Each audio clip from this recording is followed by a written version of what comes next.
Physical therapist and fitness trainer Cameron Aberdeen is back in studio today. Now he's going to tell us all about the foods that we should start, stop and continue eating, especially if we want to, get back into shape and look cute and whatnot. So I'm very excited about this conversation. Wednesdays are one of my favorite days of the week because y'all know I'm trying to get cute, and Cameron, you're here to help me, mind, body, soul, and more importantly, like what we just saw in the kitchen. So how does sugars affect our weight loss and weight gain? Well, when we're talking about sugars, and in terms of how it affects weight loss, directly related to hormones. Now, hormones such as insulin, which are commonly spoken about, high intakes of sugar cause spikes in insulin, which, apart from the fact that it could lead to type 2 diabetes, also causes an inhibition of other hormones that help with lipolysis, which is basically the ability your body has to burn and break down fat as an energy source. That being said, an increase in insulin prevents your body from correctly using its leptin hormone. Now, leptin is another hormone that's associated with that feeling of satiety. So if we eat something, that point when we feel full, that is leptin. The itis. Leptin is the hormone that tells us we've had enough. And if that is inhibited from doing its job, it means we're going to eat a little bit more than what we should be, therefore gain a little bit more weight over time if that's what we're constantly doing. Now, a third hormone that we could touch on would be dopamine. Now, we all know sugar is addictive, okay? I mean, you ain't got to tell me twice. Just like a drug, taking a lot of sugar in creates a feeling of satisfaction. And this is why a lot of people run to it, so that they can get that little break from reality and enjoy themselves, even though it is temporary. It's kind of like a different form of emotional eating. Basically, and it's caused by stress, anxiety. If you've had a rough day, a lot of people just run and find something to snack on. Chocolate! And that's what we're trying to avoid. Okay, so now that you've broken it down and the effects it has on our body, then what food should we be focusing on that has the good sugars, the sugars that we want, that we need? Which food group do you think is quite strong in that?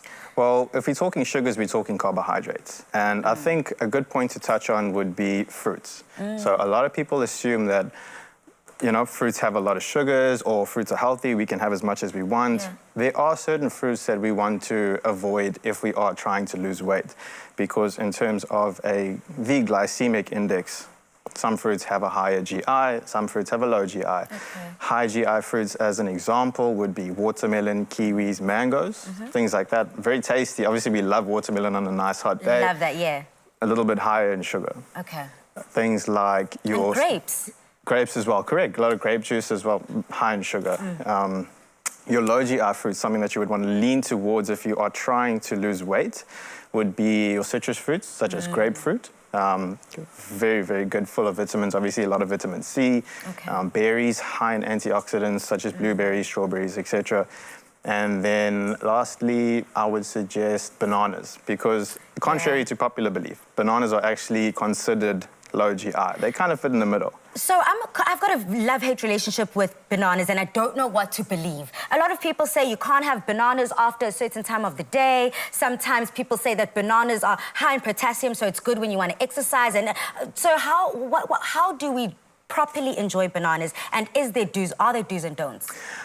I think the timing of what you eat should always be directly related to whether or not you need the energy. Now, whatever you're eating, say for example, you are gonna smash a workout at 4 o'clock in the afternoon. It's not a sin to have a banana before that, maybe like 30 minutes before that. That's okay. If you're going straight to bed and you're eating anything that's high in calories, obviously your body's gonna store that. We don't want that. Okay.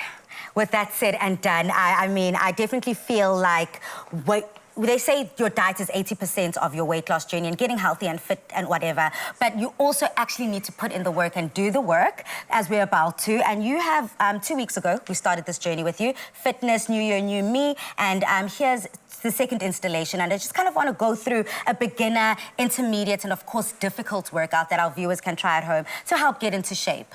Yeah, so what we will be demonstrating today will be a pike.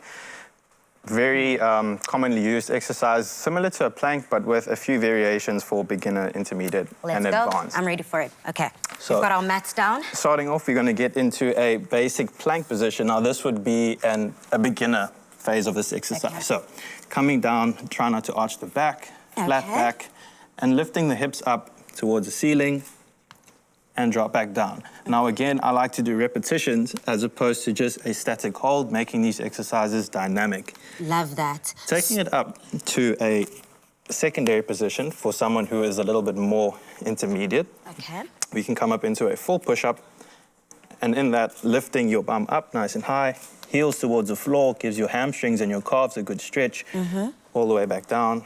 And then do we have to make sure that our heels touch the floor when you lean back? Not necessarily. A lot of people aren't that flexible. So obviously, you can use your discretion and stop wherever you feel a good stretch. Okay. I mean, this is definitely where I stop. I've reached my bus stop when it comes to this exercise. But if people are a lot more fitter than I am and they want to go for that top tier, more difficult exercise, how does that look? Well, we would then go into that same push-up position. Okay. And incorporating that same movement, what we would then do is add in across wow. that. Reaching across, coming back to your flat back, try not to arch. And you just keep that repetition going. And that's what they would do. Definitely making sure that every single muscle group is engaged, every single muscle group is doing as it should, and of course, helping our lives get a lot easier and more flexible and, you know, adding the energy that we need. Thank you so much, Cameron. Always coming with the gems. Now make sure you tune in after the break as we talk all things relationships in 2020.